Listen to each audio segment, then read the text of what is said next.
Air Force One is the official air traffic control call sign of a United States Air Force aircraft carrying the President of the United States. In common parlance, the term refers to those Air Force aircraft specifically designed, built, and used for the purpose of transporting the President. The presidential aircraft is a prominent symbol of the American presidency and its power. The idea of designating specific military aircraft to transport the President arose in 1943, when officials of the United States Army Air Forces, the predecessor to the U.S. Air Force, became concerned with relying on commercial airlines to transport the President. A C-87 Liberator Express was reconfigured for use as a presidential transport. However, it was rejected by the Secret Service amid concerns over the aircraft's safety record. A C-54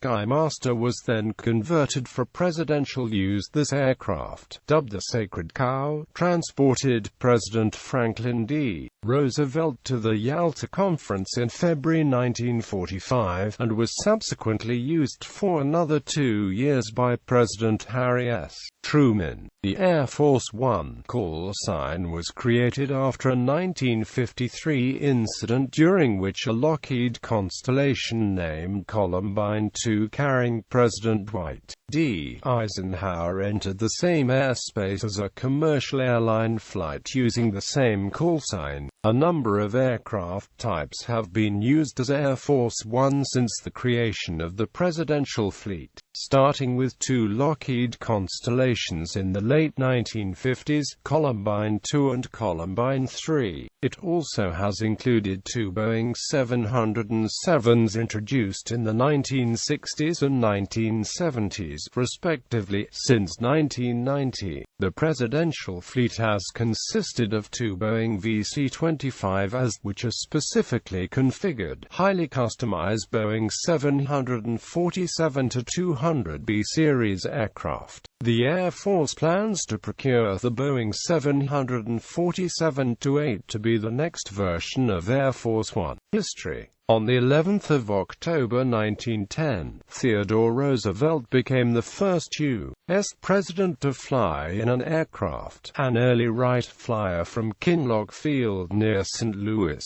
Missouri. However, he was no longer in office at the time, having been succeeded by William Howard Taft. The record-making occasion was a brief overflight of the crowd at a county fair, but was nonetheless the beginning of presidential air travel. Prior to World War II, overseas and cross-country presidential travel was rare. The lack of wireless telecommunication and available modes of transportation made long-distance travel impractical, as it took much time and isolated the president from events in Washington, D.C. Railroads were a safer and more reliable option if the president needed to travel to distant states. By the late 1930s, with the arrival of aircraft such as the Douglas DC-3, increasing numbers of the U.S. public's or passenger air travel as a reasonable mode of transportation. All-metal aircraft, more reliable engines, and new radio aids to navigation had made commercial airline travel safer and more convenient. Life insurance companies even began to offer airline pilots insurance policies, albeit at extravagant rates, and many commercial travelers and government officials began using the airlines in preference to rail travel, especially for longer trips. Franklin D. Roosevelt was the first president to fly in an aircraft while in office. The first aircraft obtained specifically for presidential travel was the Douglas Dolphin amphibian delivered in 1933, which was designated Road 2 by the U.S. Navy and based at the Naval Base at Anacostia, D.C. The Dolphin was modified with luxury upholstery for 4 passengers and a small separate sleeping compartment. The aircraft remained in service as a presidential transport from 1933 until 1939. There are no reports, however, on whether the president actually flew in the aircraft. During World War II, Roosevelt traveled on the Dixie Clipper, a Pan Am-crewed Boeing 314 flying boat to the 1943 Casablanca Conference in Morocco, a flight that covered 5,500 miles. The threat from the German submarines throughout the Battle of the Atlantic made air travel the preferred method of VIP transatlantic transportation. Concerned about relying upon commercial airlines to transport the president, USAAF leaders ordered the conversion of a military aircraft to accommodate the special needs of the commander-in-chief. The first dedicated aircraft proposed for presidential use was a C-87A VIP transport aircraft. This aircraft, number 4124159, was remodified in 1943 for use as a presidential VIP transport. The Guess-Where-To, intended to carry President Franklin D. Roosevelt on international trips. Had it been accepted, it would have been the first aircraft to be used in presidential service, in effect the first Air Force One. However, after a review of the C-87's highly controversial safety record in service, the Secret Service flatly refused to approve the Guess-Where-To for presidential carriage. As the C-87 was a derivative of the consolidated B-24 Liberator bomber, it presented strong offensive impressions to enemy fighter aircraft as well as foreign destinations visited, an issue not present with airframes that were used purely for transport. The Guess-Where-To was used to transport senior members of the Roosevelt administration on various trips. In March 1944, it transported Eleanor Roosevelt on a goodwill tour of several Latin American countries. The C-87 was scrapped in 1945. The Secret Service subsequently reconfigured a Douglas C-54 Skymaster for presidential transport duty. The VC-54C aircraft, nicknamed the Sacred Cow, included a sleeping area, radio telephone, and retractable elevator to lift Roosevelt in his wheelchair. As modified, the VC-54C was used by President Roosevelt only once before his death, on his trip to the Yalta Conference in February 1945. After Roosevelt's death in April 1945, Vice President Harry S. Truman became president. The legislation that created the U.S. Air Force, the National Security Act of 1947, was signed by Truman while on board the VC-54C. He replaced the VC-54C in 1947 with a modified C-118 Liftmaster, calling it the Independence. This was the first aircraft acting as Air Force One that had a distinctive exterior, a bald eagle head painted on its nose. The presidential call sign was established for security purposes during the administration of Dwight D. Eisenhower. The change stemmed from a 1953 incident where an Eastern Airlines commercial flight had the same call sign as the flight the president was on. The airliner accidentally entered the same airspace, and after the incident, the unique presidential aircraft call sign, Air Force One, was introduced. The first official flight of Air Force One was in 1959, during the Eisenhower administration. Eisenhower introduced 4 propeller-driven aircraft to presidential service. This group included 2 Lockheed C-121 Constellations, the aircraft Columbine II, the only primary presidential airplane ever sold, and Columbine III. They were named by First Lady Mamie Eisenhower after the Columbine, the official state flower of her adopted home state of Colorado. 2 Aero Commanders were added to the fleet and earned the distinction of being the smallest aircraft ever to serve as Air Force One. President Eisenhower also upgraded Air Force One's technology by adding an air-to-ground telephone and an air-to-ground teletype machine. Boeing 707s. Toward the end of Eisenhower's term in 1958, the Air Force added 3 Boeing 707 jets into the fleet. Eisenhower became the first president to use the VC-137 during his Flight to Peace, Goodwill tour, for the 3rd of December through the 22nd of December 1959. He visited 11 Asian nations, flying 22,000 miles in 19 days, about twice as fast as he could have covered that distance via one of the Columbines.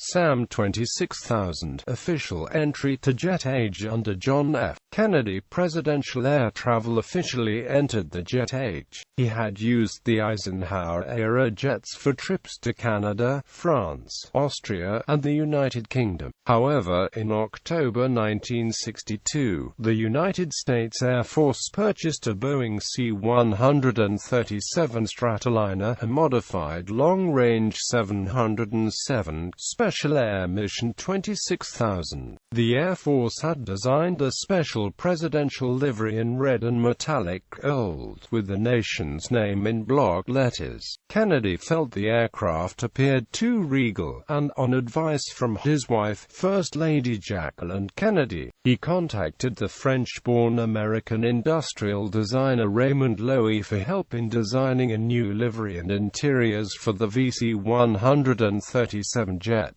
Loewy met with the president, and his earliest research on the project took him to the National Archives, where he looked at the first printed copy of the United States Declaration of Independence, and saw the country's name set widely spaced and in uppercase in a typeface called Caslon. He chose to expose the polished aluminum fuselage on the bottom side, and used 2 blues, a slate blue associated with the early republic and the presidency, and a more contemporary cyan to represent the present and future. The presidential seal was added to both sides of the fuselage near the nose. A large American flag was painted on the tail, and the sides of the aircraft read United States of America in all capital letters. Loewy's work won immediate praise from the president and the press.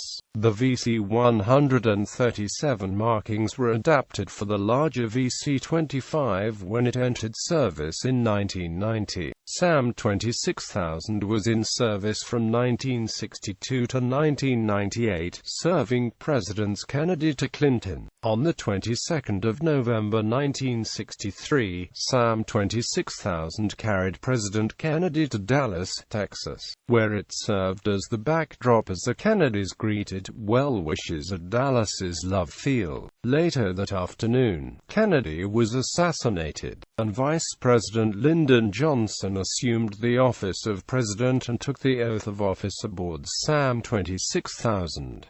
At Johnson's request, the plane carried Kennedy's body back to Washington. A decade later, SAM 26000 took Johnson's body home to Texas after his state funeral in Washington. Johnson used SAM 26000 to travel extensively domestically, and used it to visit troops in South Vietnam during the Vietnam War. SAM 26000 served President Nixon on several groundbreaking overseas voyages, including his famous visit to the People's Republic of China in February 1972 and trip to the Soviet Union later that year, both firsts for an American president. Nixon dubbed the plane the Spirit of 76 in honor of the upcoming bicentennial of the United States, and that logo was painted on both sides of the plane's nose. SAM 27000 SAM 26000 was replaced in December 1972 by another VC-137 Special Air Mission 27000, although SAM 26000 was kept as a backup until it was finally retired in 1998.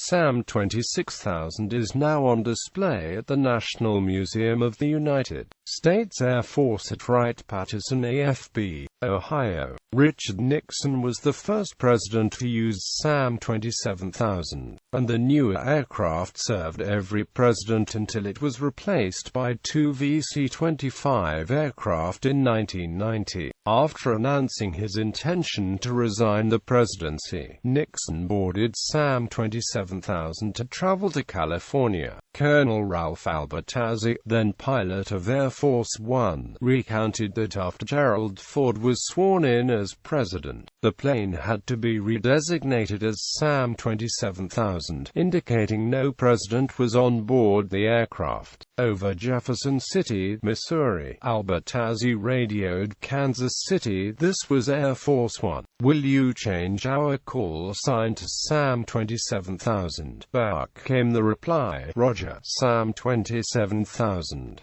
Good luck to the president." SAM 27000's last flight as Air Force One was on the 29th of August 2001 when it flew President George W. Bush from San Antonio to Waco, Texas. Following the flight, it was formally decommissioned, then flown to San Bernardino International Airport in California. It was dismantled and taken to the Ronald Reagan Presidential Library in Simi Valley, where it was reassembled and is on permanent display. Boeing 747s. Though Ronald Reagan's two terms as president saw no major changes to Air Force One, the manufacture of the presidential aircraft version of the 747 began during his presidency. The USAF issued a request for proposal in 1985 for two wide-body aircraft with a minimum of 3 engines and an unrefueled range of 6,000 miles. Boeing with the 747 and McDonnell Douglas with the DC-10 submitted proposals, and the Reagan administration ordered two identical 747s to replace the aging 707s he used. The interior designs were drawn up by First Lady Nancy Reagan and were reminiscent of the American Southwest. The first of two aircraft, designated VC-25A, was delivered in 1990, during the administration of George H.W. Bush. Delays were experienced to allow for additional work to protect the aircraft from electromagnetic pulse effects. The VC-25 is equipped with both secure and unsecure phone and computer communications systems, enabling the president to perform duties while airborne in the event of an attack on the United States. The Presidential Air Fleet is operated by the 89th Airlift Wing at Andrews Field, Maryland. Air Force One usually does not have fighter aircraft escort the presidential aircraft over the United States, but this has occurred. In June 1974, while President Nixon was on his way to a scheduled stop in Syria, Syrian fighter jets intercepted Air Force One to act as escorts. However, the Air Force One crew was not informed in advance and, as a result, took evasive action including a dive. 9/11 to present. On the 11th of September 2001, President George W. Bush was interrupted as he attended an event at Emory Booker Elementary School in Sarasota, Florida, after the attack on the World Trade Center South Tower in New York City. He took off on a VC-25 from Sarasota Bradenton International Airport with Colonel Mark Tillman, the senior pilot of Air Force One that day, in charge. Air traffic controllers gave Air Force One an ominous warning that a passenger jet was close to Air Force One and was unresponsive to calls. As we got over Gainesville, Florida, we got the word from Jacksonville Center. They said, "Air Force One, you have traffic behind you and basically above you that is descending into you. We are not in contact with them. They have shut the responder off." And at the time it kind of led us to believe maybe someone was coming into us in Sarasota. They saw us take off. They just stayed high and are following us at this point.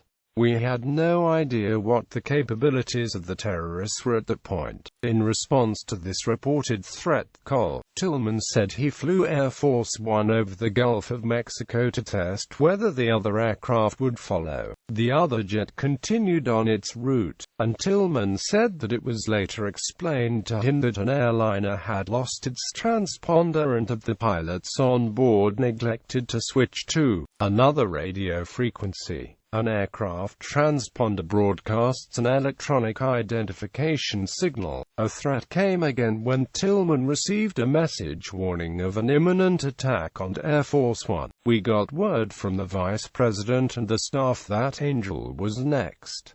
Angel being the classified call sign for Air Force One. Once we got into the Gulf and they passed to us that Angel was next. At that point I asked for fighter support. If an airliner was part of the attack, it would be good to have fighters on the wing to go ahead and take care of us. At this point, Tillman said that the plan to fly the president back to Washington, D.C. was aborted and instead Tillman landed at Barksdale Air Force Base, Louisiana and Offutt Air Force Base, Nebraska, where the president made a speech. Tillman explained that this was due to his concern that because of the reported threat, Air Force One would be attacked when he returned to Andrews Air Force Base. After the preliminary stops, the president was returned to Washington. The next day, officials at the White House and the Justice Department explained that President Bush did this because there was specific and credible information that the White House and Air Force One were also intended targets. The White House later could not confirm evidence of a threat made against Air Force One, and subsequent investigation found the original claim to be a result of miscommunication. Presidents have invited other world leaders to travel with them on Air Force One at times, including Nixon inviting Soviet Premier Leonid Brezhnev to travel with him to California from Washington, D.C. in June 1973.